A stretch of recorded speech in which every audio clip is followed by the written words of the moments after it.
నాకేంటమ్మా నీతో ఉంటే చాలమ్మా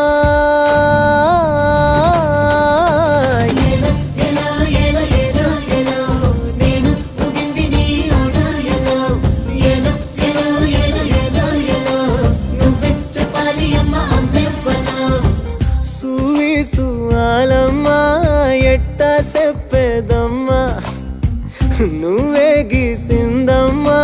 మాట్లాడే ఈ బొమ్మ నా తలపై సయ్యే పెట్టి నీ కడుపుల పేగును అడుగు మన ఇద్దరి నడు మన ముడిగేందో అది గొంతెత్తి చెప్పుతాది ఇనుకోవే